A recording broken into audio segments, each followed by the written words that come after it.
Welcome to the Elevator podcast. This series is How She Did It, and I'm super excited to have my guest here, Vanessa Croshaw. Thank you. So I'm honored. Really excited. Vanessa and I met through a friend, and I'm excited to get to know Vanessa just as much as hopefully the audience is.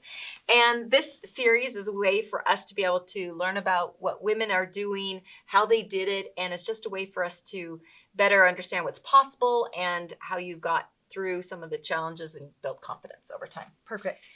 So I'd love for you to share just a little bit about how you came to be doing what you're doing now, and just tell us a little bit about that journey of being a stay-at-home mom, and then kind of what are some of the things that you were thinking about that caused you to make some pivots. Okay.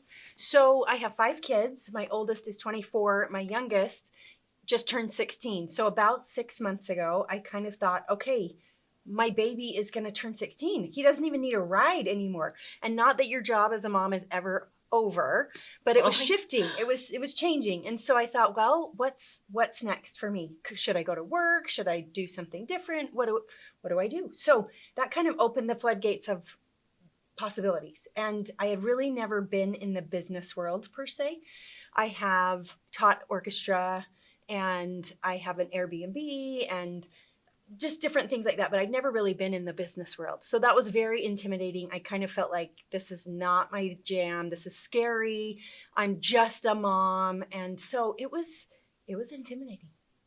And what, was that something when your kids were young and you thought, okay, at some point I'm going to go and get a job, or I'm going to do something more? Was that always on your radar, and you're just getting closer and thinking, okay, I need to do something more?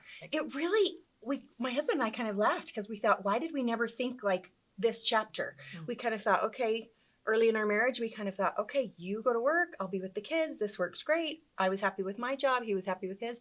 And so we both kind of just looked at each other like, okay, I don't know. So I have a degree in music education. Okay. So my natural tendency would be to go back and be a teacher. And I've considered that, and it may happen in the future. And so that was kind of at the back of my mind of, that's probably where I would end up. Okay. But I really had not thought to this chapter. So it was like opening brand new doors, kind of feeling like, here we go. And I didn't even know which direction to go. Sure. So it was kind of like into the unknown. So walk us through a little bit, like, what does that journey feel like? Because a lot of, women or mothers are trying to figure out, okay, I know that there's a chapter ahead, either right now or right in the distant future, of I've got to figure this out. Like, how did you kind of figure out what you wanted to do? Well, it was interesting. I was talking to a friend who kind of was trying to cheer me up, or like boost me up, I guess. And I said, I don't even know what to do. I said, I don't know. I'm not in the business world. I don't. And she said, well, what do you love to do? And I said, well, I love to organize. I've always loved to organize. And she just kind of snapped back at me and said, well, go do that. And I thought, okay, like, what does that even look like? But I knew that I loved that, and I could wrap my head around that, and I'm passionate enough to want to teach people. And so I thought, well, it doesn't hurt anything. It's a low entry as far as cost. And so I thought, well, I'm just going to give it a go. I love that. Okay. Well, and I understand from our mutual friend that you kind of got some encouragement from the Elevator Summit. Tell me a little bit about that. So we did an event last year called the Elevator Summit, where women came and learned from experts how to do resumes and interview, and kind of, we just wanted women there to build confidence and think about what's possible. How did that help kind of spur what you're doing now? You know what? It was really helpful, because I just felt so out of my comfort zone to even be around women that have power blazers, and and because don't let this deceive you. But it was just, and so it was so helpful. I sat by a gal who, in my mind, I was thinking, okay, if I'm going to do a business, it's going to be probably home organizing. So then I happened to sit by a woman who was like, no way, my next door neighbor's a home organizer. You should look her up. And it just started like, oh, okay. And then we learned about resumes, and then we learned about confidence.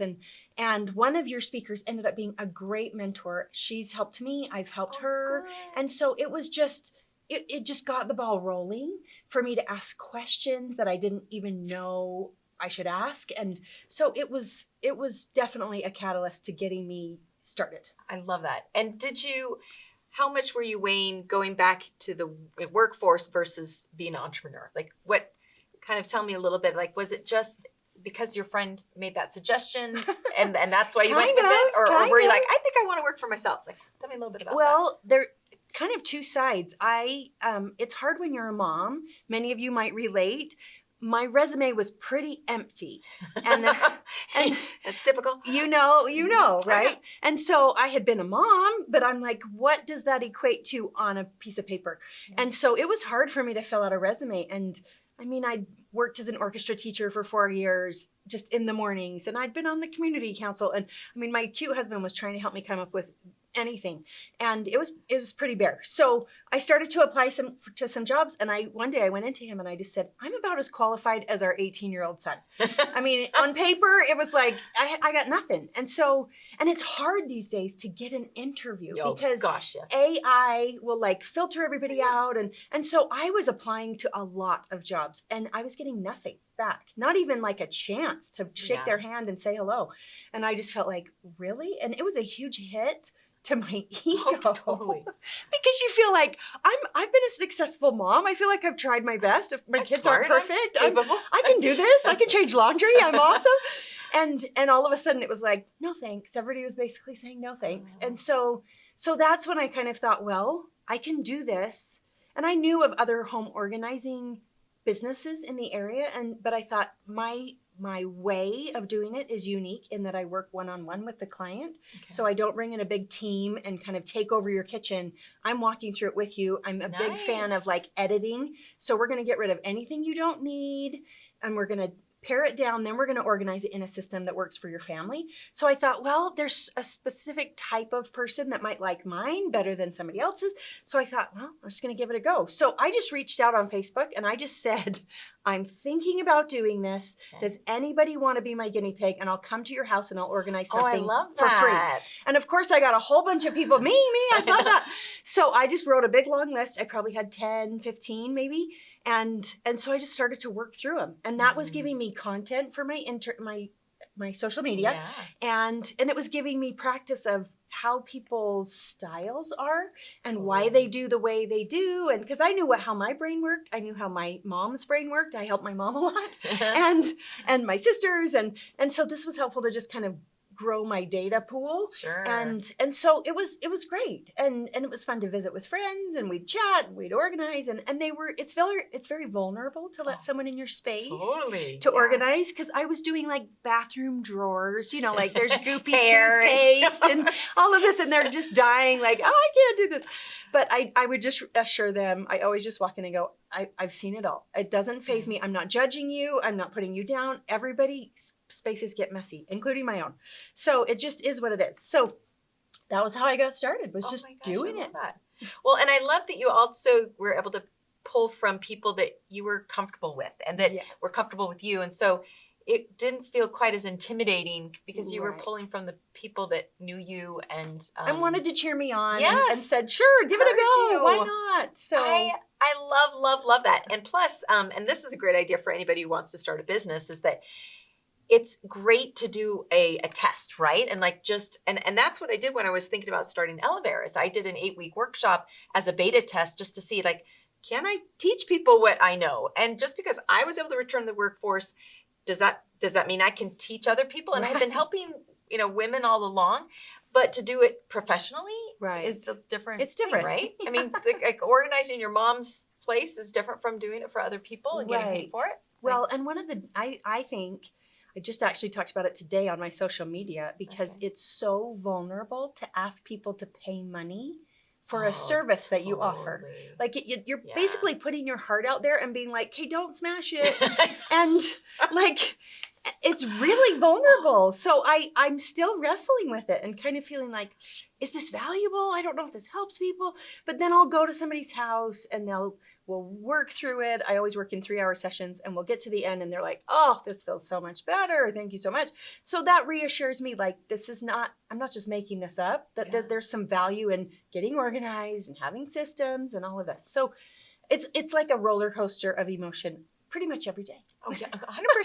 Well, and I love that you talk about knowing your worth, right? That is something that even I've had challenges with. It's like, not that I'm charging for anything that I'm doing now, but I will be at some point. And how does that, like, how do you translate the value that you're bringing into something monetary that you can say, okay, this is my price. Here you go. And it's tricky. Yeah.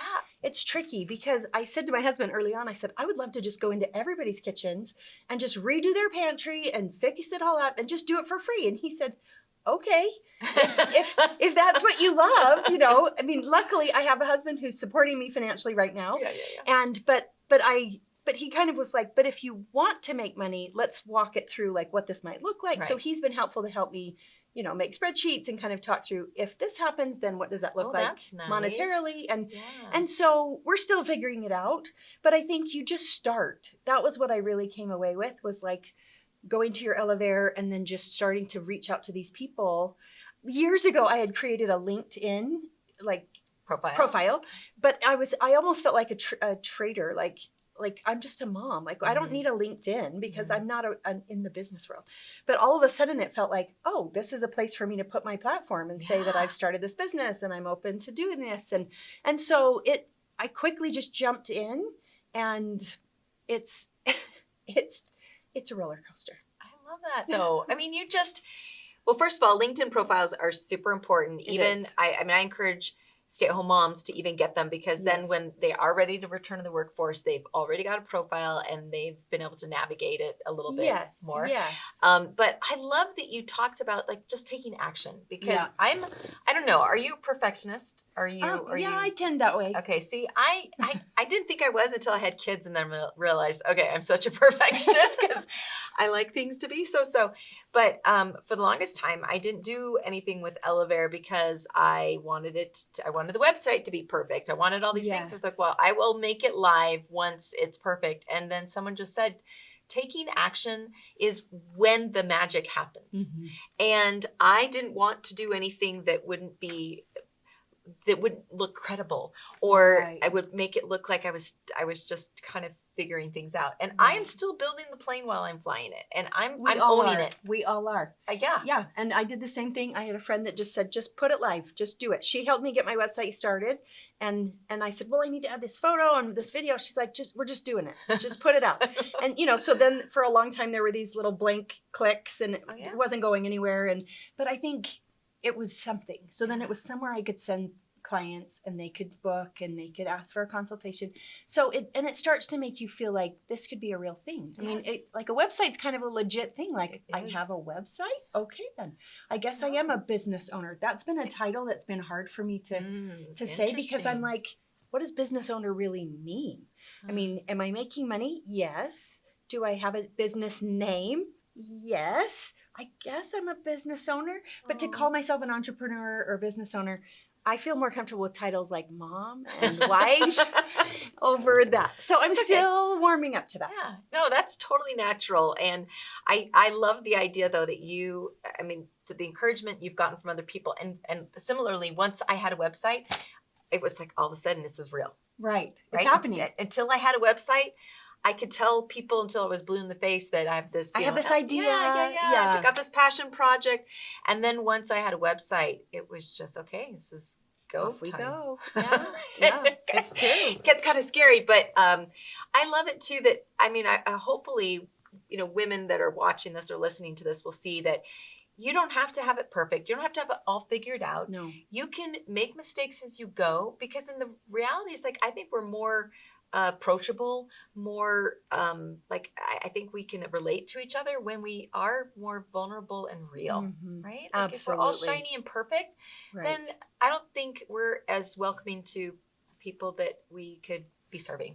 And I think that's true. And it's hard to relate to somebody who just always has their hair perfect and looks perfect. And so that's one thing I do like about social media. Social media is its own beast, but I feel like I can share my projects. I can talk about different things, and then also kind of my feelings, or like, this is a hard day, or my hair's up in a ponytail and it's just, whatever.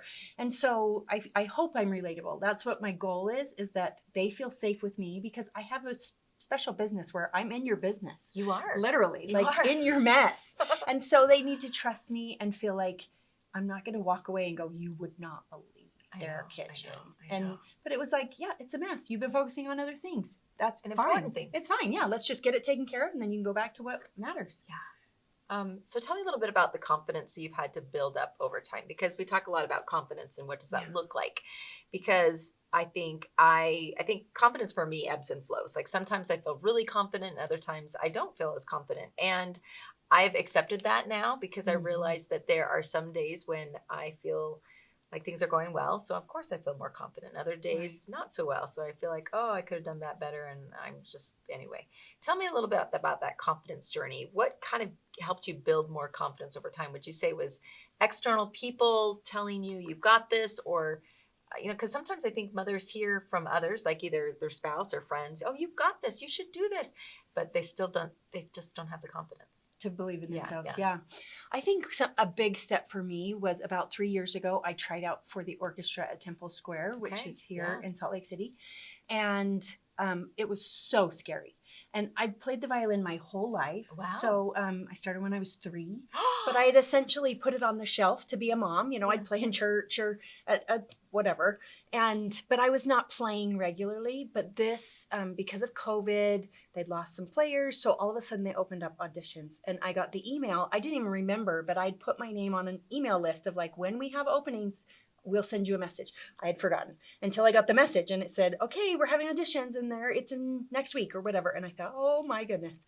And so it took a huge jump of confidence for me to say, I'm just going to try it. Right. And because many of them are professional, musicians. Yeah. And I thought, oh, I was a good violinist. I majored in music.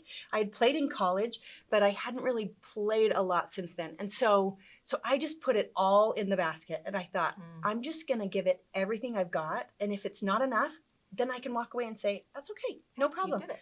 And so I did. And I got some coaching. I got some teaching.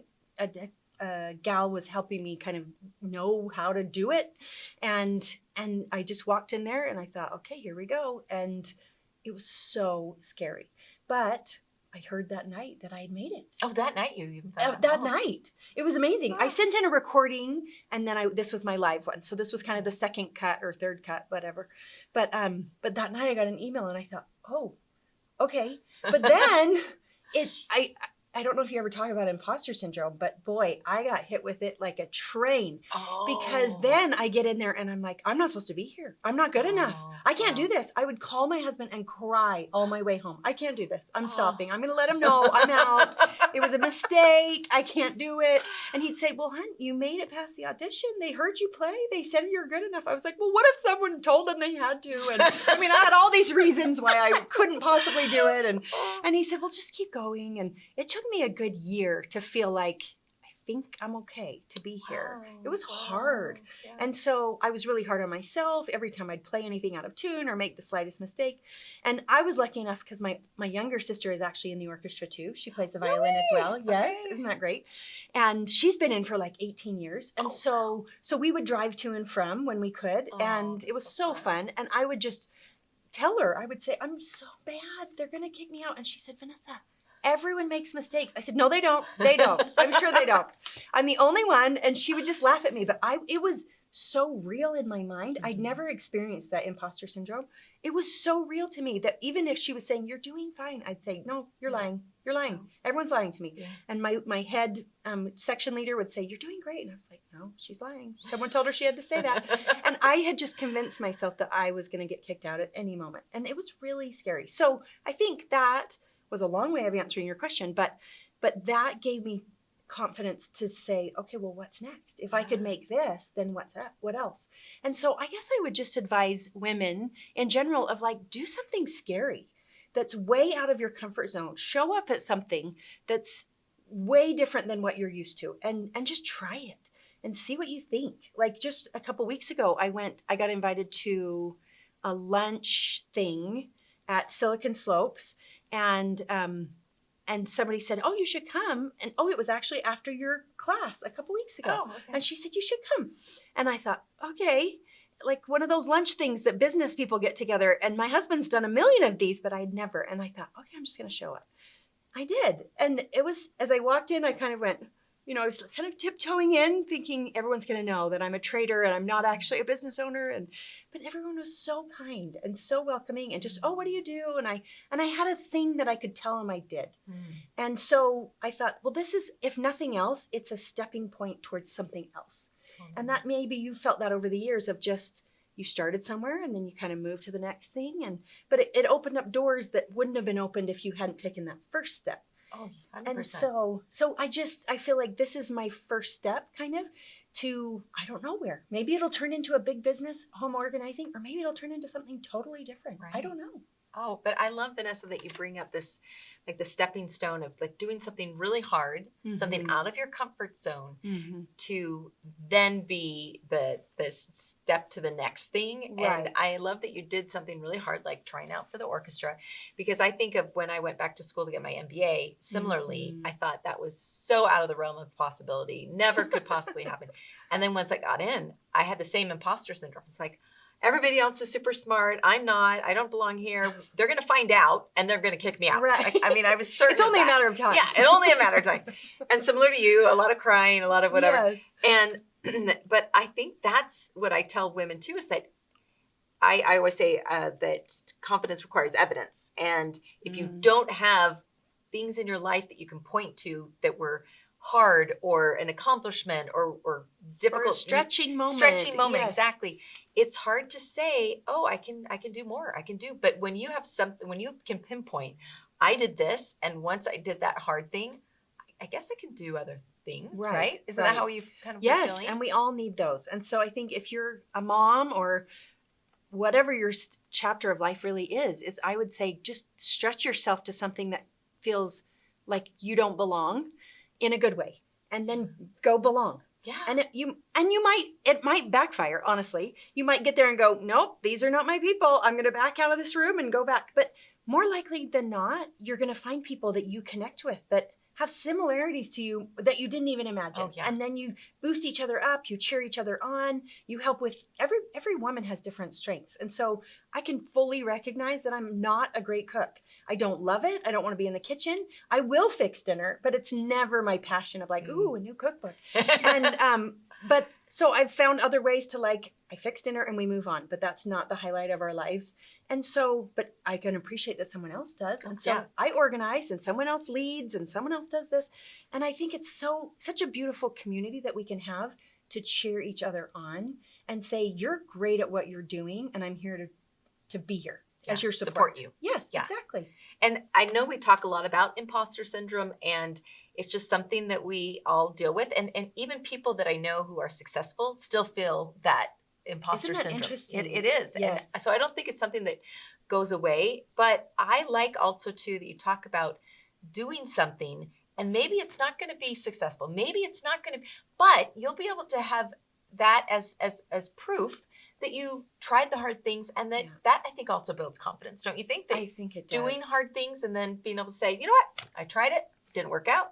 But exactly. Well, and I think just embracing the loss, like, hey, I didn't succeed, but I also got to fail because look at all that I learned, right? And so, and it takes a lot of businesses. Like if you're going to start a new business, your first one probably isn't going to go through the roof. You're not going to be Spanx with Rachel Blakely or whatever, Sarah Blakely, And so, but that was hard for me to realize because like a perfectionist, you're like, I'm going to do this and it's going to go all the way. It's going to be amazing. I'm going to have 1 million followers. I'm going to have all these people. No, it doesn't work that way. No. And so I think, but trying it might lead to something else. Or you might decide all these things I think I'm chasing, I don't actually want. Oh yeah, I don't like this. I don't even like it. And so like that end finish line is not even fun. So you're thinking, I'm going to pivot over here and do this other thing. You almost have to try different things to see what it is that you really like and what you want to do. Tell us a little bit about like what are some things you wish you had done differently, and maybe you're still figuring some of those things out. But if you were to give some advice to a woman that's thinking, okay, I don't think I want to work for someone else, so I don't want to return to the workforce in a employee kind of position. I think I want to be my own boss. I want to start a business. What are some things that you would give advice to other mothers? That's a great question. I would find other women who will support you and that you can support. I have found some amazing women on social media who I have a little group that I got invited to who all have businesses in totally different things. But we are all kind of trying to play the algorithm game with social media, which is its own beast. And so we'll just kind of commiserate once a week, and we'll talk about ideas and what could we try and maybe do this, and we'll give each other positive feedback and also constructive feedback. And so I know that they're a safe place where I can say, okay, what do you guys think about this? And they can say, I wouldn't do that, or great idea, go for it. And sometimes we just need another person to just go, yeah, try it, go for it. And then it gives you the courage to do it. So I would find other women that you can support. Maybe you work for another woman who is an entrepreneur and start it. And so I thought about that, working maybe as a home organizer for someone else. And that's an option too. If you're not really into the business side, maybe don't start your own business, but go find an employee or a cause that you really are passionate about and think, this is worth me doing. It's worth my time. At the end of the day, I'm glad that I did whatever that was, and not just a job to pay the bills, unless you have to. I know your story was you had to pay the bills. Yeah. And we're all in that chapter of life sometimes too. And so, but luckily you've evolved and you got to go do so many other things. And so it goes back to the idea of like that first step is often just a stepping stone to the next thing. Right. And I like also too that you talked about earlier about, you didn't know, all of a sudden you had this time where you're just like, okay, what am I going to do? Something I would love more mothers to recognize is like, if you're not ready to return the workforce or start a company or whatever, and you're just kind of like thinking about it, start doing some things now that will get you in a really good position to do it. So for example, if I had to do all over again, I was doing a lot of community things and volunteer stuff. But I wish I'd done some little trainings on the side, or I wish I had done more, helping somebody, because I had a background in advertising and I could have helped, just freelance stuff, or just helped a friend that would have given me experience for my resume. Yes. It doesn't, that's the other thing, is your resume, it doesn't have to be job experience. It can just be experience. Right. I wish I had done some things leading up to the date when I thought, okay, when my kids are older, I know I'm going to go and do something. What does that look like? Right. No, I think that's really valuable. Just learning skills. I mean, especially in the world we live in now, if you have a thing that you're passionate about and you want to learn more, get on YouTube. There's so many things you could learn about and train yourself. I started down a road of, I don't really know the Microsoft suite because I've always done the Google. And so I started down that road because a lot of the jobs that I saw said you have to be proficient in Microsoft suite. And I thought, okay, well, I better figure this out then. So I kind of started down that road. I didn't get very far before I decided to pivot. But yeah, there's so many things you could just learn, just basic skills that will bless your life, even if you decide not to go down that road. And so we should always be learning because it invigorates our mind. I think it helps us just feel better about ourselves and about our situation. If we have young kids or whatever, just doing something that stretches you on a regular basis. And again, that gives you confidence. Absolutely. Doing those activities, whether it's training or side, whatever, it just, again, every time you do something that's a little out of your comfort zone gives you a more confidence to do the next thing, whatever it is that looks like. Yeah. What was it hard with your husband and your children? Like, was it hard to be like, okay, this is what I'm doing now? Did that affect the family dynamic at all, doing your own business? That's a great question. Doing the orchestra too. Oh, and the orchestra too. Yeah. So I guess it's great that they came at separate times because we've kind of adjusted to me doing orchestra. I have rehearsals on Thursday nights and I'm gone on Sunday mornings. And so we've adjusted to that. But one cute thing is that when I got my business going, I started a Instagram because you have to basically. I hate that, but it's true. I know. And so it was cute though, because that's my kids' world, right? Social media is there. And so they were like, you're doing so good. And they'd comment on, you have 200 followers and we're so proud of you. And they'd repost my little reels. And so it was cute because they saw that I was trying. And I think that was really good for them to see, like, mom's just not sitting home doing nothing. Yeah. She's trying something else. She's learning, and it was vulnerable. And so it was cute to see them cheer me on, and because you've been cheering them on for their whole lives. Oh, so my gosh, it was cute for them to just go into that. And I didn't do social media for forever because I didn't want to get sucked into it, and now I have to do it for Elevair, as you know. Right. But I'm not very good at it, and my kids have not shared any of my reels, and I'm sure it's because they're like, oh, Mom, that's so embarrassing. Like, in fact, sometimes my kids will tell me, they'll be like, Yeah, Mom. I would take that down. That one probably wasn't the that winner. wasn't a good. Yeah. So I have taken down some based on their I have two suggestions. actually, so don't worry. But I love it that I love this change that when you, as a mother, start to do something for yourself, that your children can be there to cheer you on. Like, I love that, because as mothers, we have been cheering our children on all along. All along. You've got this, you can do it. And then there's a shift when we all of a sudden start to do something for ourselves. And it's a beautiful thing, don't you think, when your kids get to tell you, yeah, Mom, you got this. I feel like it's really brought us closer together, Oh, because we yes. all kind of have something to talk about. You know, they'll go, well, tell us about your business, Mom. How's it going? And instead of just like, well, I'm just here, you know, because my kids are essentially grown, right? My youngest Right. is 16. He's the only one left at home. And so I'm here to be at his, I just came from a soccer game. And, but he needs me in a different way now. Yeah. And so it's okay for me to jump into something else while he's at school and at practice. He's also in student government, so he's busy. Totally. And so it's fun it feels like it unifies us, because we all have something that's interesting to us to share.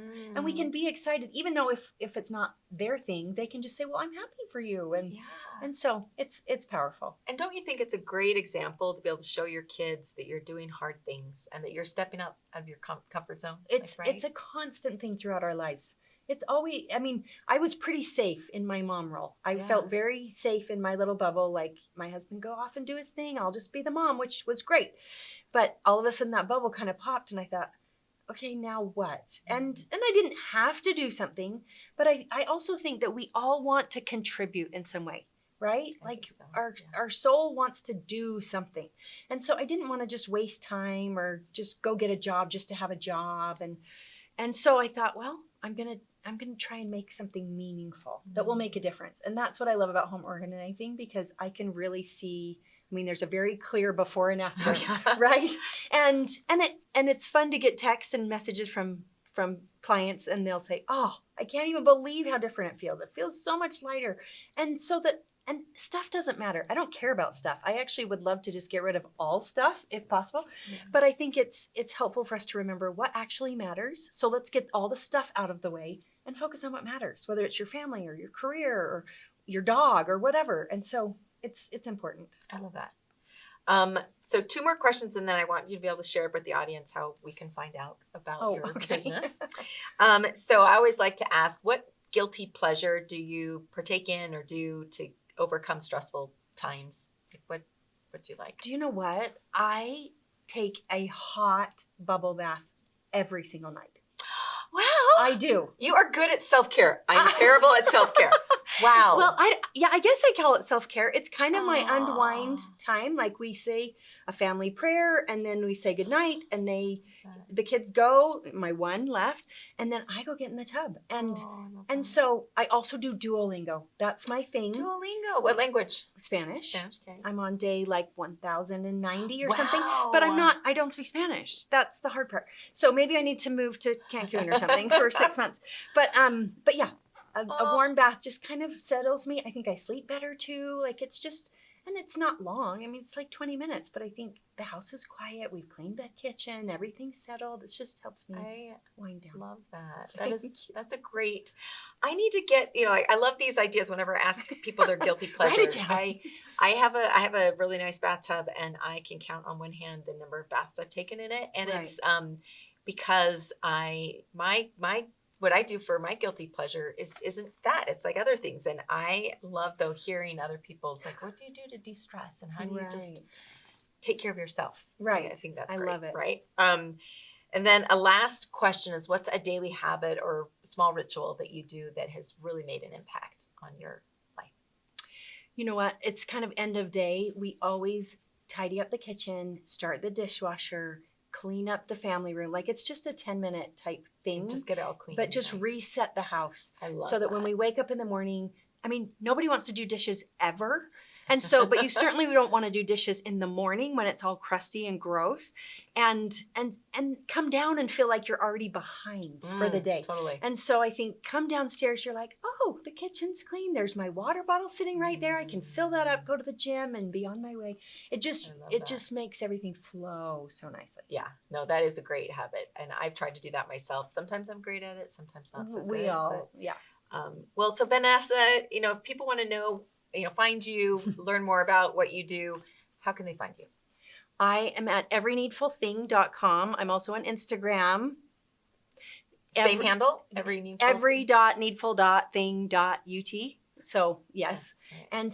And I just give daily tips. I just want to help everybody. Not everybody can afford to bring in an organizer, and I fully appreciate that. And so I just give little tips of how to spend like 15 minutes a day just tackling a spot, and then you just feel better. And one thing I've learned is that you have a dopamine hit when you organize, just like you do when you shop. So instead of shopping and buying and bringing more into your house, which you don't need, go and organize and donate things, put it in a bag, and you get that same like satisfying. I love that. Yeah. So go do it. Okay. That must be why when I cleaned my pantry just recently, I felt so great after it. That must be it. It is. It's really satisfying. Okay. That's a great tip for all of us. And Vanessa, you are such a delightful guest to have. Thank you. And I hope you all felt really encouraged. And if you would subscribe and leave comments, that way we can continue to bring you value to the podcast community. And super excited to continue to help you on your journey, whether you're returning to the workforce, going back to school, starting a business, or just trying to build confidence. We're here for you. And it's great to have you with us.